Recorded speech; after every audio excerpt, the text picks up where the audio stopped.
My boyfriend publicly humiliated me on TikTok, calling me the most hideous girl he's ever been with before dumping me. So I disappeared without a word. This morning, after ignoring 37 missed calls, I opened my door to find him sobbing on his knees. So Derek and I have been together for almost 3 years. Met him when I was 21. He was the guy who knew how to fix the garbage disposal when it jammed. First green flag, or so I thought. We exchanged Instagrams, started texting, and the rest just kind of happened. Past 3 years have been mostly good. We had our rhythm, you know? Netflix documentaries on Thursdays, his mom's for dinner every other Sunday, camping trips with his friends in the summer. He always remembered my birthday and actually listened when I talked about my day. These days, that's practically unicorn behavior. Side note, my last boyfriend before him thought emotional labor was a type of childbirth, so my bar was admittedly on the floor. Fast forward to this Tuesday. I'm scrolling on my phone during lunch, and my phone dings with a text from my friend Amara. It's just a TikTok link with "call me now" in all caps. Amara's not the dramatic type. She once texted "slight issue" when her apartment was literally flooding. I click the link, and there's Derek. He's at Throwbacks, that dive bar his buddies always hang out on Mondays. I could tell by the neon Budweiser sign behind him that flickers every 7 seconds. We counted once while waiting for our order. He's clearly 6 beers deep, red-faced, arms slung around his friend Xavier. Someone off camera asks, "So rate your girlfriend, bro?" And y'all, the look on his face changed. It wasn't his normal smile. It was this weird smirk I'd never seen before, like he was about to let everyone in on some private joke. Eliana, honestly probably the most hideous girl I've ever been with, like a 4 on a good day. The bar erupts in "ohs," and someone yells, "savage!" Derek just laughs and keeps going, but she cooks really good enchiladas and never complains when I go out with the boys, so I keep her around. Low maintenance, you know? Then someone asks if he's worried I'll see the video. His response? Nah, she doesn't even know what TikTok is. Besides, thinking about upgrading soon anyway. Too much baggage. The timestamp showed it was posted at 11:43 p.m. Monday night, while I was at home doing a freaking clay mask and texting him goodnight. The video had 17,000 views. 17,000. I sat there in the break room just staring at my phone. Didn't cry, didn't scream, just felt this weird cold feeling spreading through my chest. 3 years together and this is what he actually thinks of me? The night before he'd been at my place. We'd made dinner together. We'd talked about maybe moving in when my lease ends in August. He'd kissed me goodbye and said, "Love you, babe," like it was nothing. And apparently 12 hours later, I was the hideous girlfriend he was planning to dump. I texted Amara back, "Coming over after work, don't tell anyone." Then I muted all notifications, put my phone in my bag, and somehow made it through 3 more client appointments without completely breaking down. Autopilot is weird like that.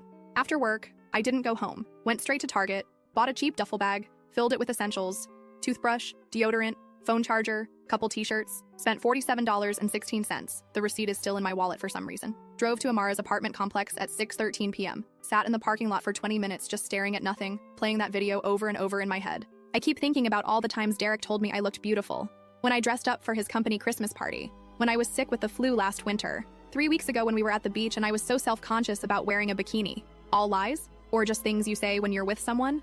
Amara didn't ask questions when I showed up, just pointed to her couch, poured 2 glasses of the cheap rosé we drank in college, and said, "What's the plan?"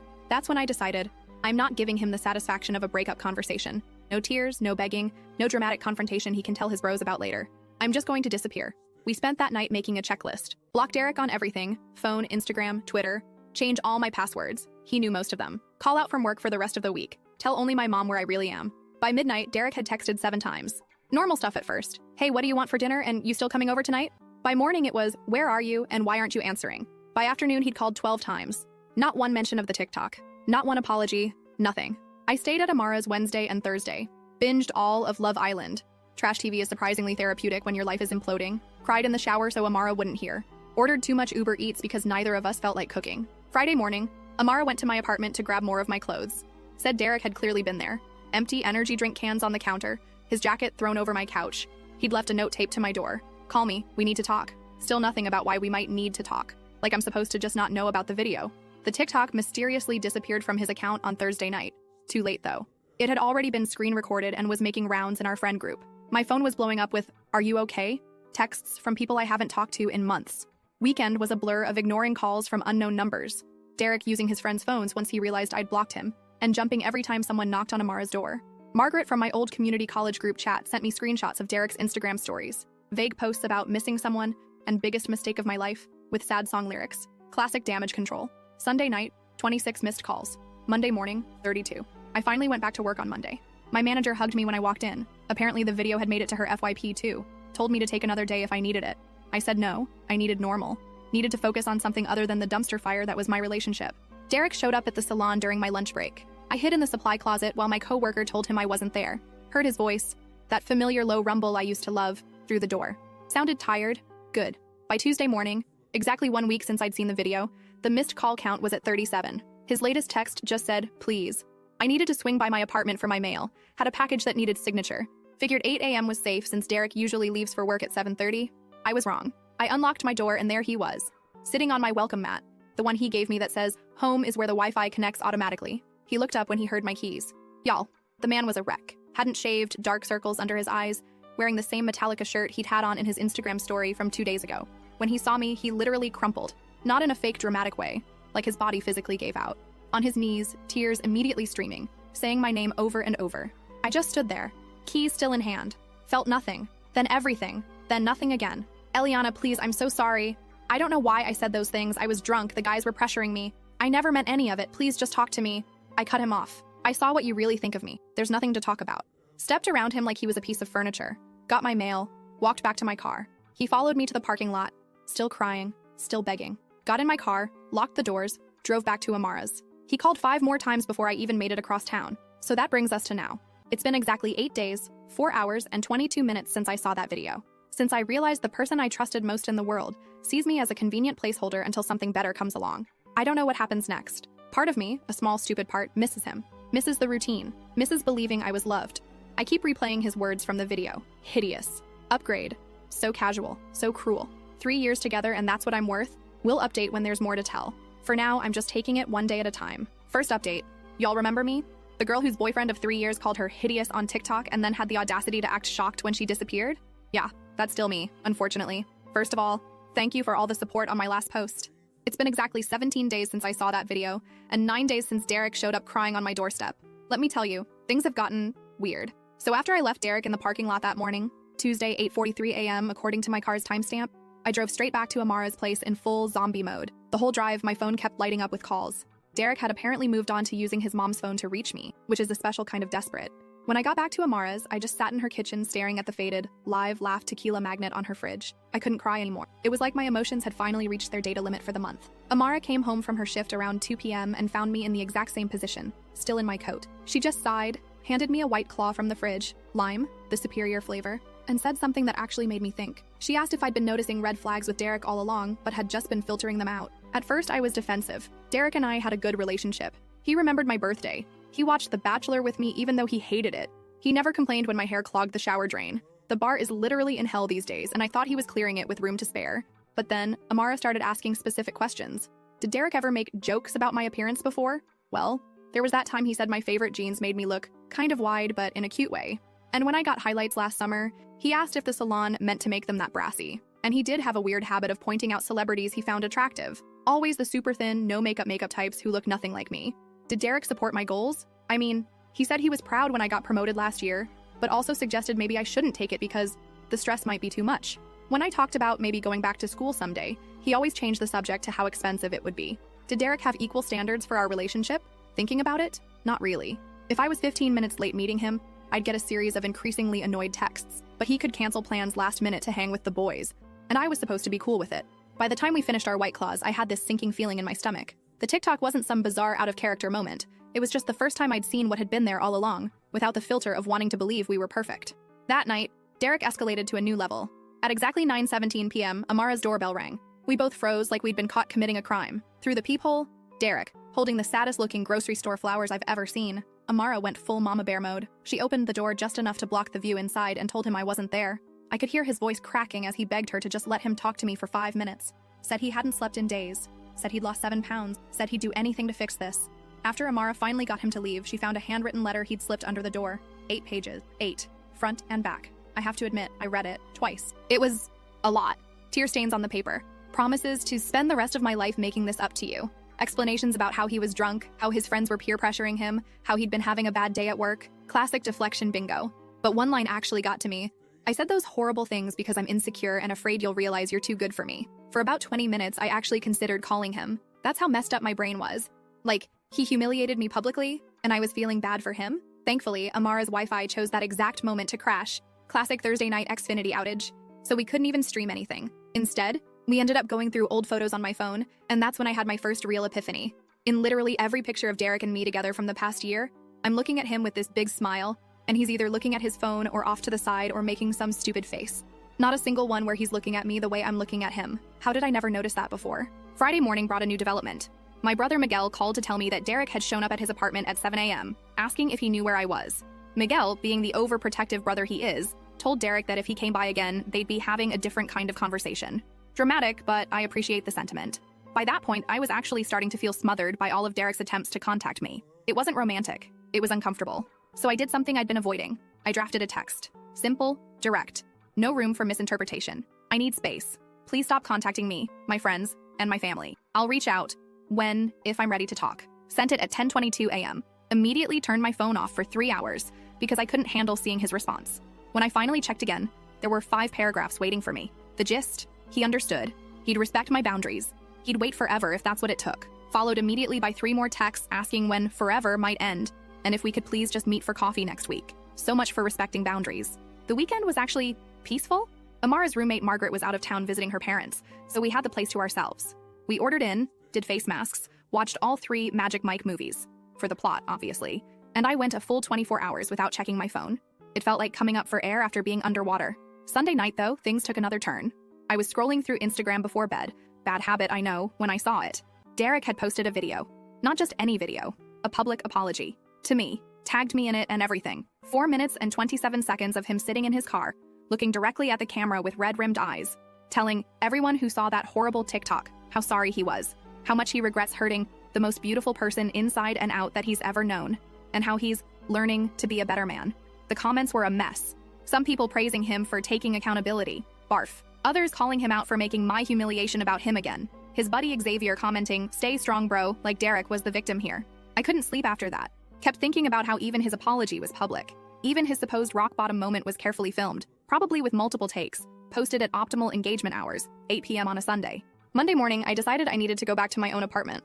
Amara had been amazing, but I couldn't hide at her place forever. Plus, her hot water heater had been acting up all weekend, and cold showers in February are not the vibe.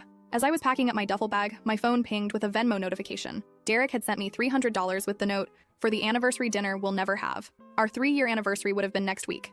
I sent it back immediately, then blocked him on Venmo too. The drive back to my apartment felt like going to a job interview I knew I'd bomb. Every red light had me checking my rearview mirror, half expecting to see Derek's car pull up behind me. But my apartment building was Derek-free when I arrived. My neighbor, Mrs. Rogers, nodded at me in the hallway like I hadn't been gone for over 2 weeks. My plants were all dead. RIP to my supposedly impossible-to-kill snake plant. The air smelled stale and slightly like the Indian takeout I'd forgotten in the fridge. It felt both strange and familiar, like putting on jeans that don't quite fit anymore. And then I saw them, post-it notes, everywhere. On my bathroom mirror, "I miss your smile." On my fridge, "Remember our first date here?" On my TV, "Our Netflix queue misses you." On my bedside table, "I can't sleep without you." I stood there in shock, slowly realizing what had happened. Derek still had the spare key I'd given him last year. He'd been in my apartment while I was gone. My skin instantly crawled. I checked all the closets, under the bed, behind the shower curtain, half convinced he might be hiding somewhere. He wasn't, but the violation of my space felt just as creepy. I called my landlord immediately and explained the situation. He agreed to change my locks the next morning. Then I systematically went through my apartment, removing every single post-it note and ripping them into tiny pieces. Petty? Maybe. Satisfying? Absolutely. That night was my first one back in my own bed. And I won't lie, it was weird. I kept waking up expecting to feel Derek's weight on the mattress. My brain hadn't caught up to the reality that we were over. Tuesday morning, yesterday, I was making coffee when someone knocked on my door. My heart stopped for a second before I remembered Derek's key wouldn't work anymore. It wasn't Derek. It was Xavier. Xavier, who had been in that TikTok video, laughing along while Derek called me hideous. Xavier, who I'd been friends with before I even met Derek. Xavier, who had apparently come as Derek's ambassador. He looked uncomfortable, shifting from foot to foot in the hallway. Started with small talk about the weather. Seriously? Before finally getting to the point, Derek was in a really bad place and just wanted 5 minutes to explain himself. I asked Xavier if he remembered laughing in that video. He had the decency to look ashamed, said he was drunk and just going along with the guys, then hit me with this gem. He didn't mean any of it, Eliana. You know how guys talk when they're together. I don't want to be with someone who talks like that with his friends, drunk or sober. I don't want to wonder what he says about me when I'm not around. I don't want to be with someone who needs a public meltdown and a friendship intervention to realize he values me. I thanked Xavier for coming by, told him I hoped Derek would feel better soon, and closed the door. Last night, I went through my phone and unfollowed Derek on every platform we were still connected on. Took down the photos of us from my apartment walls. Packed up the hoodie he always left at my place and the Xbox controller he used when he came over. Put them in a box in my closet. Not ready to return them yet, but not wanting to see them either. Then I ordered myself dinner from that place Derek always complained was too spicy. but that I secretly loved. Ate it while watching The Last of Us, which Derek refused to watch because he doesn't like zombie shows. Used the fancy bath bomb my mom got me for Christmas that I'd been saving for a special occasion. Around midnight, my phone lit up with a text from a number I didn't recognize. It's Derek. Please don't block this number. I just need to know one thing. Did those 3 years mean anything to you? Because they were everything to me. I stared at those words for a long time. 3 years. 3 years of inside jokes and holiday dinners and lazy Sunday mornings. 3 years of building a life I thought we'd share forever. And also 3 years of small criticisms dressed as jokes. 3 years of walking on eggshells around his moods. 3 years of making myself smaller to make him comfortable. I didn't reply. Just added the number to my blocked list and turned off my phone. This morning, I woke up and did something I haven't done in 2.5 weeks. I made a plan for me. Not a reaction to Derek, not a hiding strategy, just a normal day for myself. But as I was heading out to grab coffee, I saw something that stopped me cold. Derek's profile picture on Instagram had changed to a photo of us. From last summer at his cousin's wedding, my head on his shoulder, both of us smiling. It shouldn't matter. It shouldn't affect me at all. But it did. We'll update again when there's more to tell. For now, I'm taking it day by day and remembering what my grandma always said. Sometimes the trash takes itself out. Second update. Y'all, I wasn't planning on updating so soon, but the past week has been a lot, and I need to process. It's been exactly 32 days since I saw that video. 1 month of rebuilding my life without someone who I thought was my future. And honestly, some days are better than others. The weirdest thing happened last Saturday. I was at Target, my emotional support store, don't judge, picking up some new sheets because I finally decided to get rid of the gray ones Derek always said brought out the blue in his eyes. Gag. I was debating between sage green and terracotta when I noticed a woman staring at me from the end of the aisle. At first, I thought maybe I had something on my face or toilet paper stuck to my shoe. Wouldn't be the first time. But then she walked over, looking super uncomfortable, and asked if I was the girl from Derek's TikTok. My stomach instantly knotted up. It's one thing to be humiliated online. It's another to be recognized by strangers at Target on a random Saturday while wearing no makeup and yesterday's messy bun. Before I could even respond, she launched into this awkward apology, saying she'd been one of the people who commented something mean on the original video but felt terrible after seeing Derek's public apology and realized how wrong cyberbullying is. Her exact words. I just stood there clutching my terracotta sheets, decision made by panic apparently, while the stranger had her character development moment in the home goods section. When she finally stopped talking, I managed to say thanks, it's fine, good talk, and speed walk to checkout. Sat in my car for 20 minutes afterward with the AC blasting even though it was only 62 degrees outside. That's when it hit me. I'm not just Eliana anymore. To some people, I'm the girl from the TikTok. My humiliation has become my identifier, and that realization made me angry in a way I hadn't felt before. Not sad angry like I'd been for weeks. Pure, energizing, get shit done angry. Sunday morning, I woke up at 6:13 a.m., couldn't sleep, and made a list in my notes app. Cut my hair. Always wanted to try a lob, but Derek liked it long. Join that kickboxing class Amara keeps talking about. Finally apply for that certificate program I've been putting off. Redecorate my bedroom. No more masculine-friendly color scheme. Download a dating app. By 11 a.m., I'd already crossed off number 1. Walked into Supercuts without an appointment. Living dangerously LOL. And chopped off 7 inches of hair. The stylist kept asking if I was sure. If I needed more time to think about it. If someone had talked me into it. Told her nope. Just needed a change. She didn't need to know I was mentally naming each snip of the scissors after something Derek had said to me over the years. You'd look better with more defined eyebrows. Snip. No guy wants a girl who eats more than him. Snip. Your laugh is kinda loud sometimes. Snip. When she spun me around to see the final result, I barely recognized myself. In a good way. My neck felt lighter. My head felt lighter. Hell, my whole being felt lighter. Posted a selfie on Instagram when I got home. Just me with my new hair, sunlight from my kitchen window, and the caption, "New month, new me." Within an hour, it had 87 likes, including from Xavier and 2 of Derek's other friends. Petty satisfaction? Maybe. But I'll take the small wins. Monday brought item number 2 on my list. Dragged myself to Amara's kickboxing studio at an ungodly hour, convinced I'd make a fool of myself. The instructor, Margaret, coincidentally the same name as Amara's roommate, kept us moving so fast I didn't have time to feel self-conscious. By the end, I was drenched in sweat, and my arms felt like overcooked spaghetti, but also strangely powerful. Checked my phone after class to find 3 missed calls from unknown numbers, Derek's new burner phone tactic, and 1 text from Xavier asking if we could talk sometime. Left him on red, not ready for that conversation yet. Tuesday. I finally tackled item number 3 and applied for that digital marketing certificate I've been considering for ages. Derek always said it was a waste of money since I already have a stable job. Took me 43 minutes to fill out the application, another 20 to write the short personal statement, and about 3 seconds to hit submit before I could overthink it. Had a mini panic attack immediately after, wondering if I was making a huge mistake. Called my mom, who talked me down in her usual way. Half encouragement, half, I don't understand why you're complicating your life, but I support you anyway. Wednesday was when things got intense. I was at the grocery store when my phone started blowing up with texts from Amara. Call me now. Derek is on Instagram Live. He's talking about you. It's bad. I abandoned my cart in the middle of the cereal aisle, sorry, underpaid grocery store workers, and ran to my car to watch the train wreck. Sure enough, there was Derek, clearly drunk at 2 p.m. on a Wednesday. red-faced and slurring, talking directly to the camera about how he'd lost the love of his life and didn't know how to go on. The comments were rolling in fast, mostly people telling him to get help or turn off the live, but he just kept going, reading some comments aloud and ignoring others. Then he said something that made my blood freeze. I know she's watching this. Eliana, I'm coming over tonight. We need to talk this out. I'm not taking no for an answer anymore. I immediately called Amara in full panic mode. She offered to come stay with me, but I ended up calling my brother Miguel instead. He's closer to my apartment and frankly, more intimidating if Derek actually showed up. Miguel arrived at 5:30 p.m. with his girlfriend Tanya and enough overnight stuff for a week. Told me not to argue, they were staying until this dude gets the message. Made himself at home on my couch, connected his Nintendo Switch to my TV, and proceeded to act like this was all totally normal. By 8 p.m., I'd almost convinced myself Derek's threat was just drunk talk. By 9 p.m., I was starting to relax. By 9:47 p.m., the doorbell rang. Miguel answered while Tanya and I stood back. I could hear Derek's voice, slurred and emotional, demanding to see me. Miguel's responses were low and calm. I couldn't make out the words, but the tone was clear.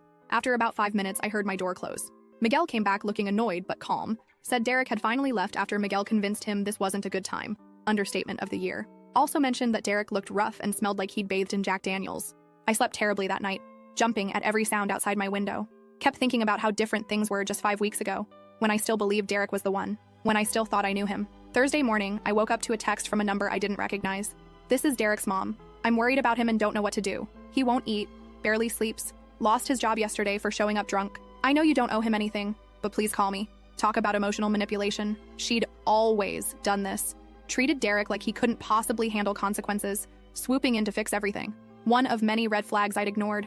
I showed the text to Miguel, who advised ignoring it. But something about it bothered me all day.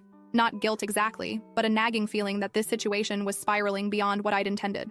Around 3 p.m., I decided to text her back. I'm sorry Derek is struggling, but I'm not responsible for his choices or his healing. Please encourage him to get professional help. She responded immediately. He made a mistake. Everyone deserves forgiveness. I didn't reply. Some mistakes change how you see a person forever.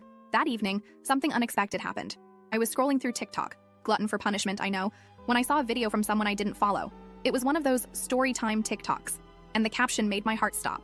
When your friend humiliates his girlfriend on TikTok and you finally call him out for being toxic. It was Franklin, one of Derek's longtime friends. The guy who was literally in the original video, laughing along. In the video, Franklin explained how he'd been complicit in Derek's toxic behavior for years. Not just with me, but with previous girlfriends too. How the friend group had a pattern of encouraging Derek's worst impulses. How the TikTok incident had been a wake-up call for him personally. He ended with, Eliana, if you see this, I'm sorry. We all failed you. And Derek, man, get help.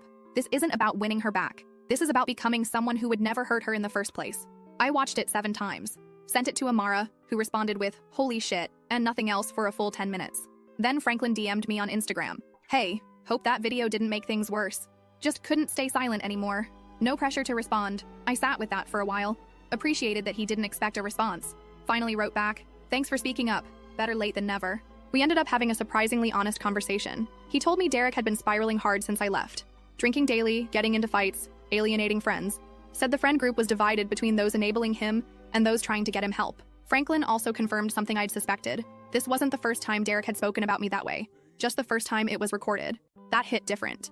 Knowing it wasn't a one-time drunk mistake, but a pattern. A true reflection of how he saw me when I wasn't around. Friday, yesterday, marked exactly 1 month since I walked away. I decided to celebrate my Independence Day by tackling the final item on my list, downloading a dating app. Not because I'm ready to date, God no, but because I wanted to remind myself that Derek isn't the only option in the universe, that there's a whole world of people who might appreciate me without secretly tearing me down. Setting up my profile felt weirdly vulnerable, choosing photos where I actually liked how I looked, writing a bio that was authentically me, not curated to appeal to one specific person's preferences, like stretching muscles I'd forgotten I had. I had just finished setting up my profile when my phone rang, another unknown number. I almost declined it automatically, assuming it was Derek with yet another burner phone, but something made me answer. It wasn't Derek. It was his friend Xavier. Xavier sounded weird, nervous, talking too fast. Said he needed to tell me something important. Something about the original TikTok. Something that might change how I saw everything. I almost hung up. Almost told him I was done with all of it. Done with Derek. Done with his friends and their drama. But then Xavier said, the TikTok wasn't spontaneous, Eliana. Derek planned it, and I can prove it. I'm seeing Xavier today at 2 p.m. at the Starbucks. Miguel insisted on coming with me and sitting at a nearby table. Just in case. I have no idea what Xavier wants to tell me. I'll update after I meet with Xavier. My stomach's in knots and I've changed my outfit 4 times already. Wish me luck, I guess. Edit. Just about to leave for Starbucks. Thanks for all the supportive comments. To answer the most common questions. No, I haven't unblocked Derek and don't plan to. Yes, I'm bringing my pepper spray. Thanks for the concern, LOL. And no, I don't want Derek back. I just want to understand WTF happened. Last update, y'all. I've rewritten this post 4 times now because I still can't believe everything that's happened. First, thank you to everyone who sent supportive messages after my cliffhanger last update. Sorry for leaving you hanging, but I genuinely needed time to process what Xavier showed me. Let's back up to Saturday at 2:03 p.m. I walked into Starbucks with my stomach in knots, spotted Xavier in the corner booth nervously shredding a napkin. Miguel took his position at a table near the door, looking very obvious despite his disguise of sunglasses worn indoors. Xavier looked rough, not Derek-level disaster, but definitely stressed. Dark circles under his eyes, hair unwashed, wearing the same shirt I'd seen him in at least 3 times on Instagram recently. The first 5 minutes were painfully awkward. He apologized about 17 different ways for his part in the TikTok situation. I just sipped my latte and waited for him to get to the point. Finally, he pulled out his phone. Before I show you this, you need to know I didn't find it until yesterday. I was going through some old group chats trying to find a pizza place we ordered from once, and I saw this thread that Derek started about a month before. You know, he slid his phone across the table. It was opened to a WhatsApp group chat titled Weekend Warriors, eye roll, with Derek, Xavier, Franklin, and 2 other guys. The messages were from 5 weeks before the TikTok incident. Derek, need your help with something, boys. Franklin, what's up? Derek, trying to figure out how to break up with E. Xavier, whoa, for real? Thought you guys were looking at places together? Derek, yeah, that's the problem. She's getting too serious. Plus, I met someone at the gym. I felt my face getting hot as I scrolled. Derek went on to explain that he'd been talking to, his words, a girl named Adriana for almost 3 months. But he was worried about how I'd react to a breakup since we shared so many friends and she can get emotional. Excuse me. As I kept reading, it got worse. Derek was literally asking his friends for advice on how to make me break up with him so he could look like the good guy. Their suggestions ranged from gradually becoming more distant to picking fights over nothing to, and this is what made me nearly drop the phone, just be an asshole on social media so she sees it and dumps you. The last message in the thread was from Derek. TikTok might be the move. She never checks it anyway. I looked up at Xavier, who couldn't meet my eyes. Why show me this now? I asked. He explained that after our last conversation, he'd been feeling increasingly guilty about his part in everything. Said he'd assumed the TikTok was just drunk stupidity, not a calculated move. Didn't know about Adriana until he found these messages. Derek's been lying to everyone, Xavier said, telling us how heartbroken he is, how he made the biggest mistake of his life. Meanwhile, he's still texting Adriana. I saw them together at Chipotle yesterday. It was like the final puzzle piece clicking into place.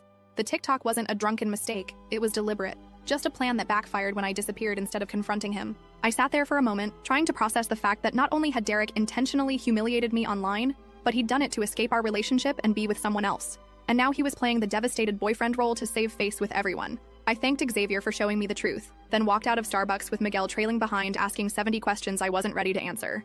That night, I made a decision. After 37 days of silence, I was going to talk to Derek, on my terms. Not to get back together, that ship had sailed, hit an iceberg, and sunk to the bottom of the ocean, but to let him know that I knew everything. Sunday morning at exactly 10 a.m., I texted Derek from my real number. We need to talk, today, 2 p.m., Java Hut on Main, don't be late. He responded within 12 seconds.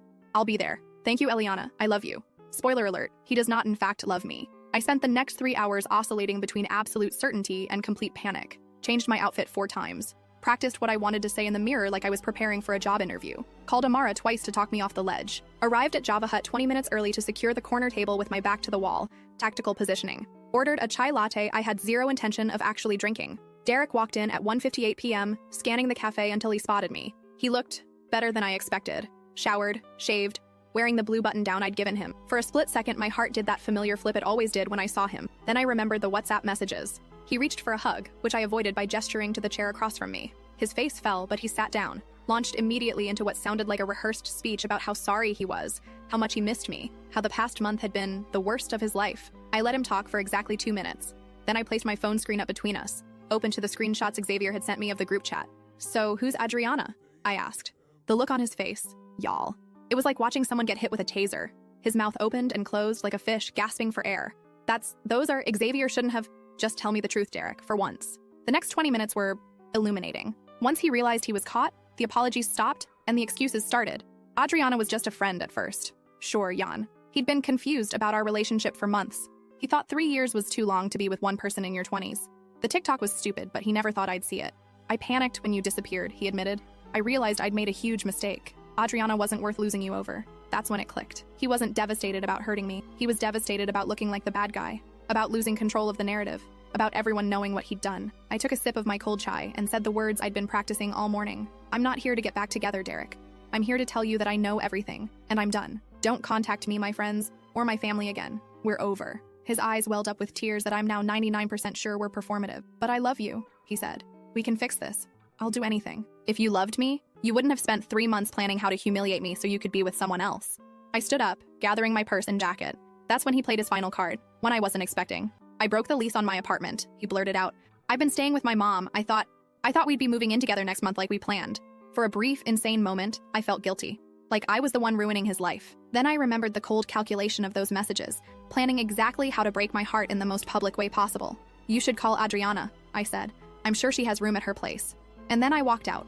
No dramatic exit, no scene, just done. He texted 17 times in the next 2 hours, switching from apologetic to angry to desperate and back again. I didn't reply to any of them, just took screenshots and sent them to Amara with the caption, "The audacity continues." Around noon, my phone lit up with a text from an unknown number. My first thought was, here we go again, but it wasn't Derek. It was Adriana. Hi, Eliana. You don't know me, but I think we need to talk. Derek's been telling me one story and apparently telling you another. We met for coffee that afternoon. I've consumed enough caffeine this week to power a small city. Turns out, Adriana had no idea Derek had a girlfriend until 2 weeks ago, when she saw his public apology TikTok. He'd told her he was single, had been for months, and was dealing with a crazy ex who couldn't let go. Sound familiar? The craziest part? She's actually nice. We ended up talking for 3 hours, comparing notes on Derek's lies. She showed me texts where he was telling her he loved her. The same day he was leaving sobbing voicemails on my phone. By the end of our conversation, we were following each other on Instagram and had made tentative plans to check out a new wine bar that's opening next month. Trust issues, solidarity, I guess. That night, I finally did something I'd been putting off. I unblocked Derek on Instagram, just temporarily, and went to his profile. His story from 3 hours earlier was a black screen with the song Glimpse of Us playing, Joji's sad boy anthem, so on brand, and the text, "Sometimes you don't know what you have until it's gone." His profile picture was still us from last summer. His most recent post? A throwback photo of us from our 2nd anniversary with the caption, "I'd give anything to go back." Meanwhile, Adriana had sent me screenshots of him texting her that same day, asking if she wanted to hang out later.